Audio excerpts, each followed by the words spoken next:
Good day, I'm James Louw, and this presentation is for UNISA module IPR4701.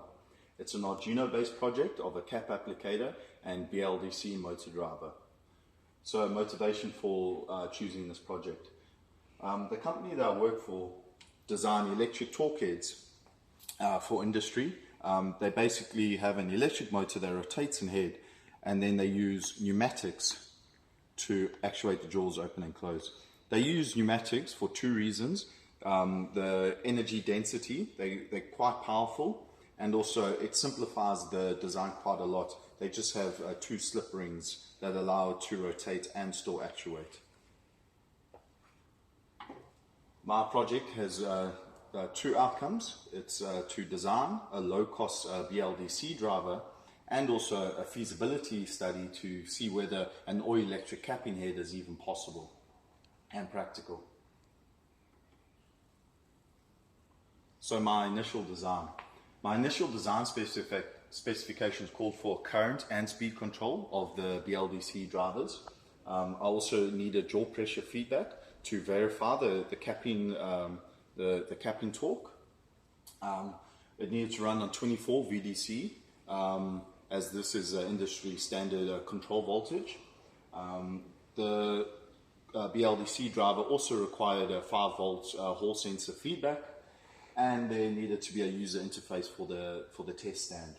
Looking at the block diagram, you can see the main components. Initially was going to be an Arduino Uno. We needed a proximity sensor for head orientation, an LCD display to interface with. We needed 2 amplifiers and 2 strain gauges to measure the force, and then our 2 different BLDC drivers and motors, one for head rotation and one for the jaw actuation.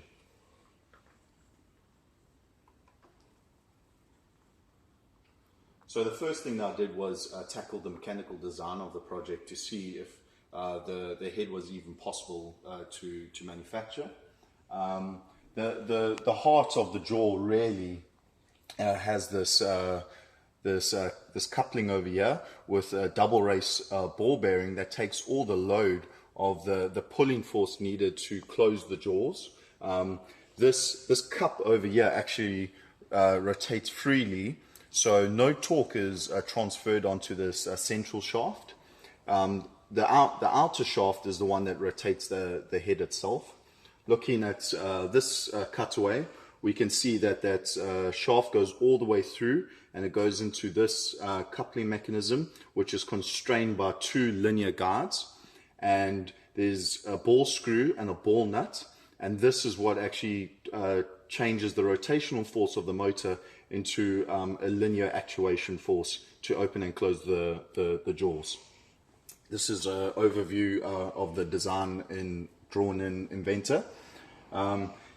So we can see, looking at the model itself, that the top motor rotates, and that drives the ball screw down, which actuates the jaws closed. And then when it rotates the other way, it will open the jaws. And then the bottom motor rotates that outer head. Notice that this head can rotate and not transfer any torque onto the top motor, and this can operate independently, and that can close with that head rotating until it's caught in place. Then we have to release it and it can rotate. So the initial mechanical design showed that it was actually possible to design an all-electric capping head without pneumatics. Next we did the software design. So one of the considerations that I had to do was the type of reference values for the drivers. The drivers themselves take only analog values, but the Arduino can only generate PWM signals. So I had to include RC circuits to change those PWM signals into analog signals that the drivers could read. Another thing also in the software design that I had to make sure of was that the jaws were always open before any rotation took place. Otherwise I could actually damage the rig. And then another thing that I had to make sure of was that the jaws were orientated So they had to be orientated with strain gauges, otherwise the readings that I would have received back would be inaccurate. I achieved that by using a head orientation sensor around the back, which is on when the head is in the correct position, and it goes off when it's in the incorrect position. Now quickly going through the flow chart of the software. Initially we have an LCD subroutine that basically displays any messages like start sequence or whatever. So once the start sequence was started, I need to load the motor parameters and then write those motor parameters to the individual drivers. I start by rotating the head first and then measuring the tacho feedback. If it's above the speed that I'm looking for, which for this particular motor is 1,200 RPM, if it sees that it goes above that RPM, it passes, then it orientates the head, and then it closes the jaws and measures that pressure feedback. And then if the pressure is within tolerance, then it passes the test, and then you can start the whole test again.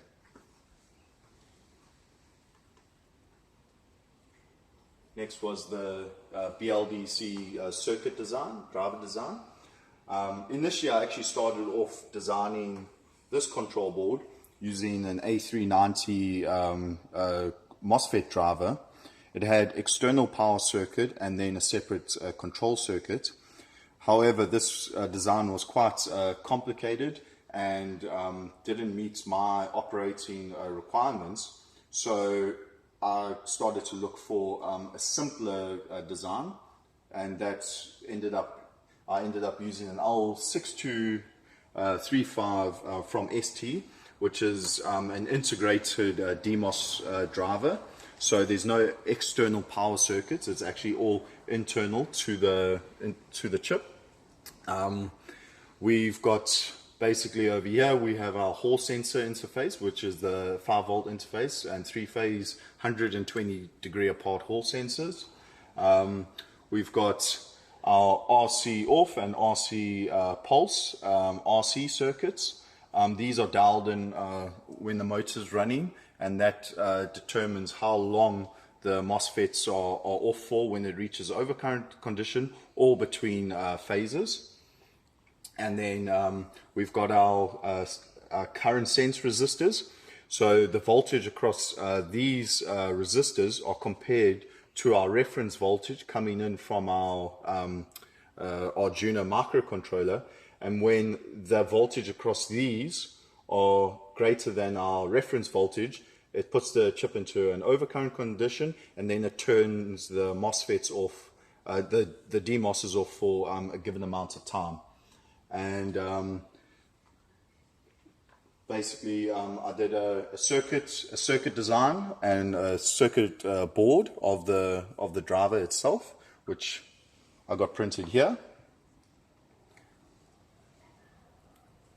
Unfortunately, I wasn't able to use this particular board in the project because with the smaller package sizes, I was starting to get heating constraints and heating issues.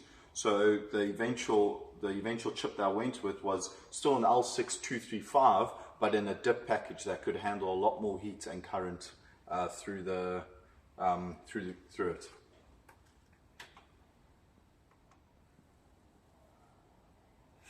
Next was my control circuit.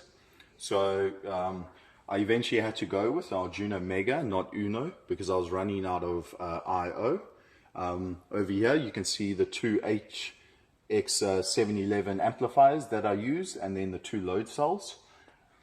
The proximity sensor that we used for homing, that sensor has got a voltage divider because that runs on 24 volts, and the Arduino Mega can only accept 5-volt input. So I use a voltage divider circuit to ensure that not more than 5 volts go to the Arduino Mega.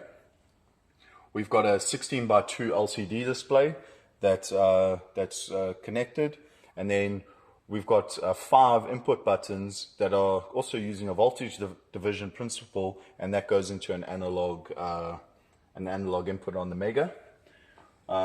we've got our power supply circuit over here. I'm running two different power supplies, one 24 volt power supply and one 5 volt power supply. And then finally, we've got our two BLDC drivers. The L6235 is the driver that our designer made. And then we've got a commercial EM206, which controls the actual capping jaws. So now we will run the motor, we will run the test rig and see what it does. Initially, it will rotate the head and look for the speed of the head. Once the speed is over 1,200 RPM, it will pass, and then it will orientate the head to ensure that the head is in the correct position, and then it will do the jaw test. It will write 3 different reference values and do 3 different tests. So it will test at 25% torque, 50% torque, and 75% torque. And if it passes on those 3 tests, then it will come up and display that the test was passed. So now we will run by initializing the test sequence over here.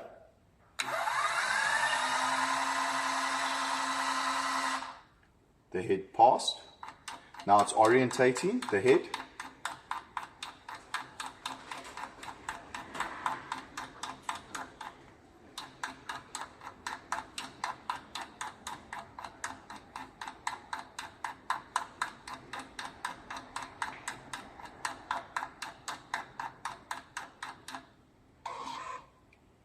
Now it's testing the jaw pressure. That was 8 newtons. And that was 10.48 newtons, which is a pass. And that's it for my IPR4701 project. Thank you very much.